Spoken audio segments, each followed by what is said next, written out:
So, video today is on why I don't punish my daughter. And by punishments, I mean I don't send her to a room, I don't make threats to her, so I don't say, if you don't do this, I'm going to take away your toys. I don't do that, I don't take away any of her things.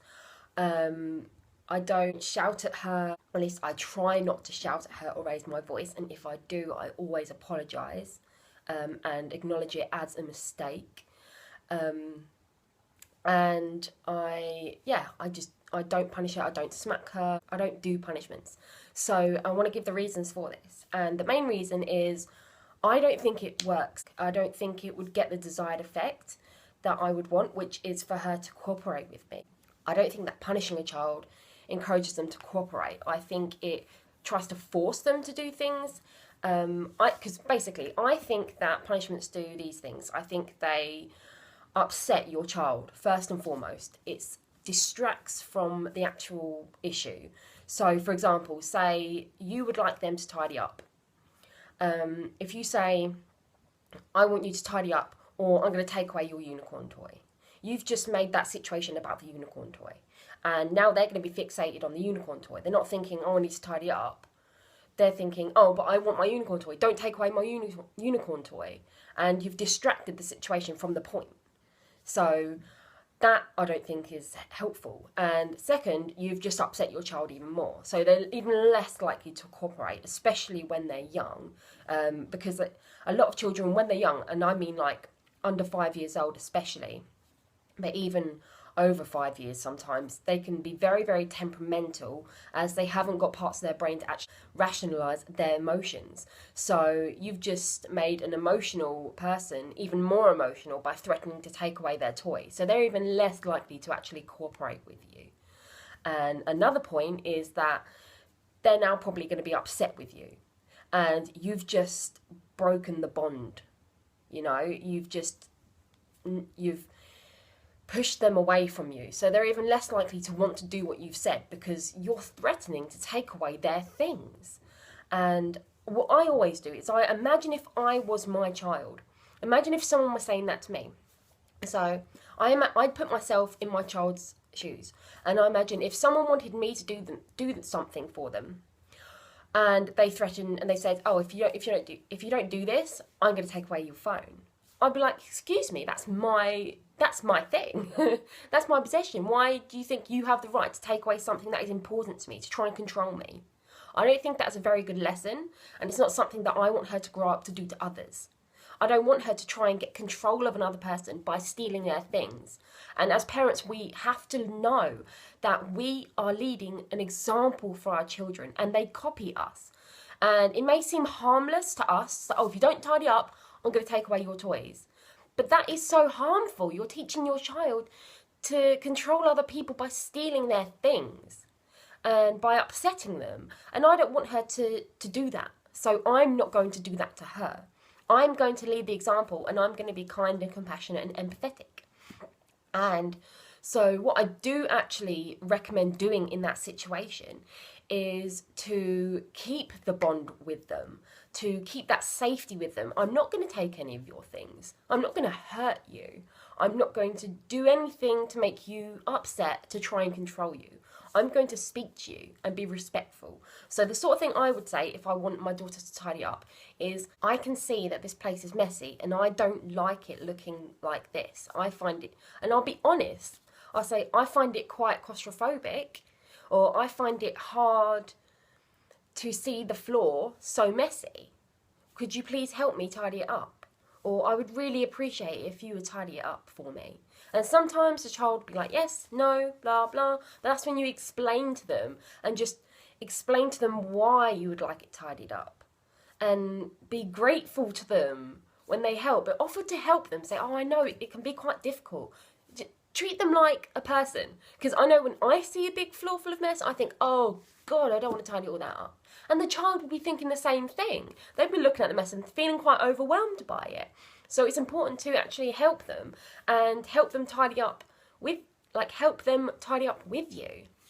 So those are that's like quite a common situation, and it's just all about explaining. It's about giving your feelings, so saying, I don't like the floor feeling like this. And if you've built up a bond with them where you respect their feelings, they are going to be more likely to respect yours. And my child, she is so compassionate to my feelings. If I say I'm like, she made me jump the other day. She came into the bathroom and she made me jump. And I was like, oh my goodness. And she got so upset because she had made me jump. She was so empathetic to me and feeling like, oh my gosh, I'm so sorry. And she actually started crying because she felt so upset that she had thought she'd upset me. And I had to reassure her and be like, no, darling, no, like, I'm not upset. It just made me jump in that moment, and gave her a big cuddle, and she cheered up and wiped her tears. But it's that she cares about my feelings so much because I care about her feelings. I show her that I care about her feelings.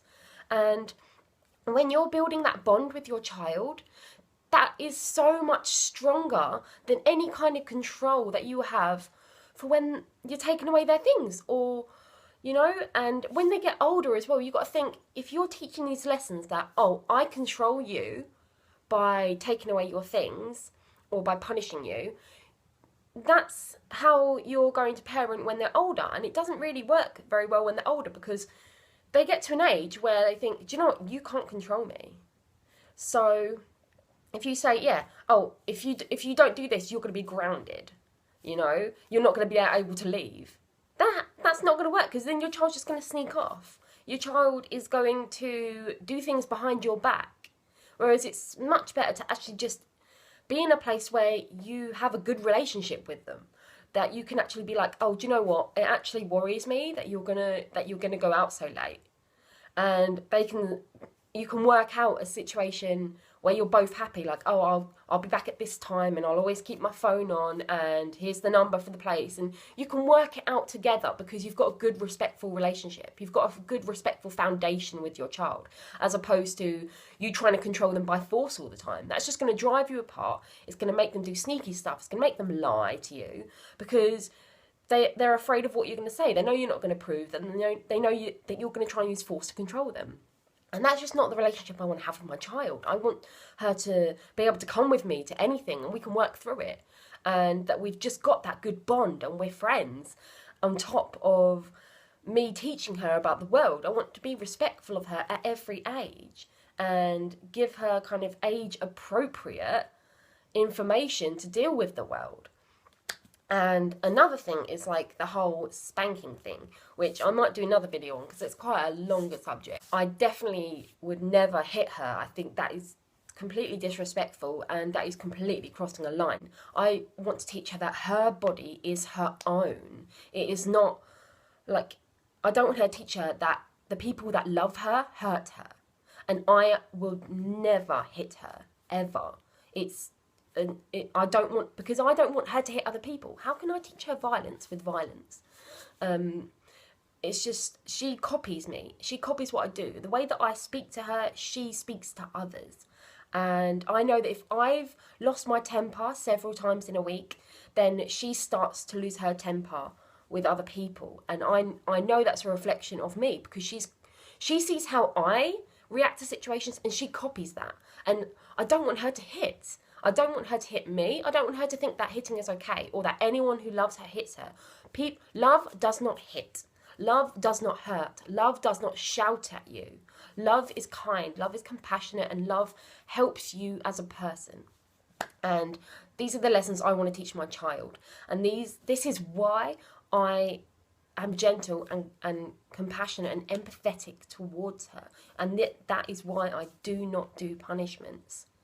It's to kind of help her. Like I said this in a previous video, that as a mother, what I want to do with my child is to help her feel lovable, loved, and safe. And this actually builds her up and builds up her self-esteem, so that she is a confident person when she is older. I think that when you are rude to your child, when you shout at them, when you insult them, when you make them feel bad about themselves, that's going to carry on into their adult life. And then they're going to be searching externally for all these things to try and make them happy. And they're going to be anxious and all these things. And I want to give her the best chance I can at not having those things. I want her to feel like she is always lovable, and I want to build her up as a person so that she is confident in herself to go out in the world and not want to fill that void. I'm filling up her emotional cup as a child, and to do that, making her feel bad about herself by insulting her or stealing her things or hitting her is just completely just diminishing her self-esteem, and that is not what I want. I want her to be a confident person. I want her to believe in herself. I want her to know that she is always, always, always lovable, and she deserves love, and that I love her, and that I'm always there for her, and that she can come to me for anything, and we will work together as a team. It's not her versus me. It's not a battleground. We are a team, and we'll work together, and I'll help guide her in life. But essentially, I respect her as a person. I respect her body. Her body is hers. It's not mine to hit. I respect her possessions. Her possessions are hers, and I respect that. And I will not break them. I will not steal them. I will not threaten her in any way. And I will not insult her. I will not tell her she's stupid or tell her she's naughty. I will not do any of those things because I don't want her to believe them. I don't want her to think that she's a naughty child. Because then she'll start acting naughty because it will be part of her mind. She'll think, oh, I'm a naughty child, that's just what I do. I won't do that. I'll tell her that she is lovable and that she is amazing and that she has the power to do this, that I will believe in her. I'll build her up. So that is why I don't do punishments, and I always just try to come down to her level, understand her perspective, and help her as a friend, as a mother. And that is what I do. So I hope that you like this video. Please like, comment, subscribe, and share if you want to. And I'll see you on the next video. Good morning, baby.